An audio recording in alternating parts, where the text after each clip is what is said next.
I mean, saying it respectfully, I don't know how teams are going to guard us. I've never been swept a day in my life, so I'll be damned if that happens.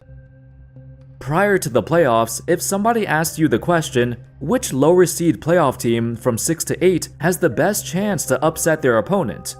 Now, the regular season isn't all that matters, but the Suns beat them in all 3 games they played. 2 of those were 20-point victories. You add on the narrative that Rudy Gobert struggles to defend the pick and roll, so theoretically the Suns should kill him with their talent. Well, it turns out it was all complete nonsense. The Phoenix Suns had such high expectations, so high in fact that they had the 3rd highest odds to win the championship at the start of the season, right behind the Nuggets and Celtics. So what exactly went wrong? A team with this many talented scorers got stifled and swept by the NBA's best defense. A team with championship aspirations with an urgency to win right now, cause they don't have a single first round pick from 2024 to 2030. How's it going, folks? My name's Andy, and here's how the highly overestimated Phoenix Suns got embarrassed and turned out to be the worst super team in recent years.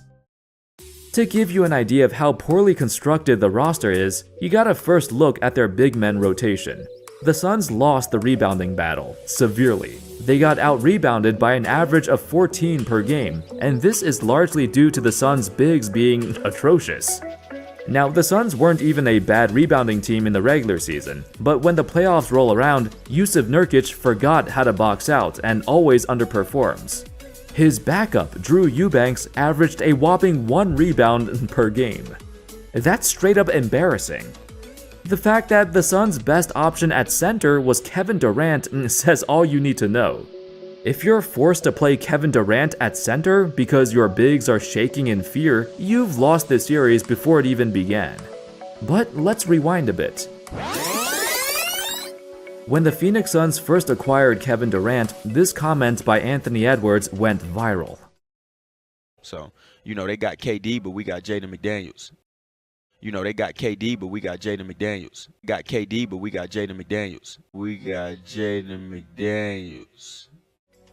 It was hilarious, because it's almost like Edwards really believed Jaden McDaniels was in the same stratosphere as Kevin Durant. However, this series between the Suns and Wolves shed some light on who Jaden McDaniels truly is. Cause I'd wager most folks outside of Minnesota have never seen him play before the playoffs. While Gobert is the team's most important defender, McDaniels is the glue that holds the entire Wolves defense together. The Wolves rank number 1 in the entire league in defensive rating, by far, and what makes the Wolves defense so suffocating is their length on the wings. While the Suns have some of the NBA's most premier scoring threats at the wings, the Wolves counter that with incredible defensive players at the same positions. Per NBA.com, the Suns took the fewest open threes out of any playoff team. Only about 8 threes per game were open. Despite all the scoring talent of the Suns, they had trouble creating separation and getting open. If you look at the way they're scoring, every single shot is so difficult. When you take shots like this, NBA stands for no babies allowed. That's right. Booker on the probe inside. Good defense by McDaniels, out of bounds. or this, He's talking to the referee on the way back. Beal at the other end. Pretty. or this, Of course, another start came off the bench to begin this quarter as Durant, boy, tough turnaround. or this, O'Neal, 3 to shoot. Booker looking for some space, couldn't find it. Over the course of the entire game, you're bound to get tired and run out of gas. The Wolves' defense is beautiful to watch. It's like they all move in one motion, all attached on a single string. This is where the Wolves won the series.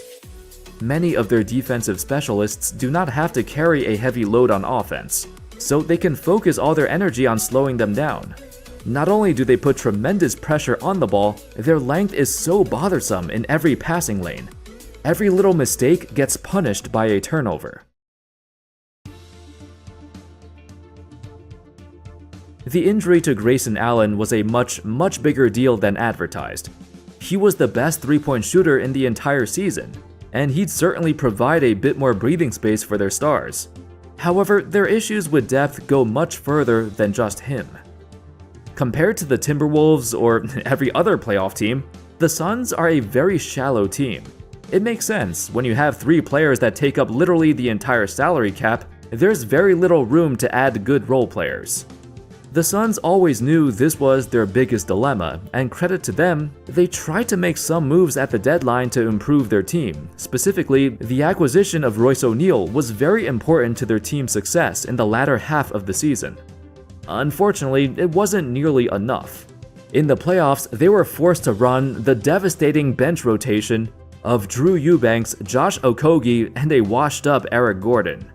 Would these guys even get minutes on any other playoff team? I doubt it. But to make sure, I went through every playoff team in the Western Conference and took a look at their bench rotation. To save you some time, there's no other team that would give these 3 guys any minutes, not even the Lakers. They wouldn't even play these guys. To add on, like I mentioned earlier, they don't have any first-round picks until 2031, so they can't even rely on the draft to get players who can add to their depth. Regardless, the problem with their depth is not nearly as bad as the fact that they have no point guard. As good as Devin Booker is, he's a playmaker who's good at creating shots for himself. But in terms of setting up the offense, throwing the ball to the right spots, he's not always accurate. Combined with an insane amount of defensive pressure, it was difficult for the Suns to even set their offense correctly. The point guard role should never be taken for granted, and not all shooting guards can slot in as a point guard like James Harden. There's a stat called potential assists. It means any pass to a teammate who shoots within 1 dribble of receiving the ball. In the past several years, the Suns were always near the top of the league in potential assists, averaging around 50 per game. In the 2023-24 season, however, without a dedicated point guard, that has dropped to 44.6. It signifies an increased number of difficult shots this team takes. Their stars also happen to enjoy taking difficult shots. Can it work in the regular season? Sure, they have enough talent to get by. Can it work in the playoffs against the best defense in the entire league? Unlikely. Remember when the Brooklyn Nets gave up all their picks to acquire the corpse of Paul Pierce and Kevin Garnett?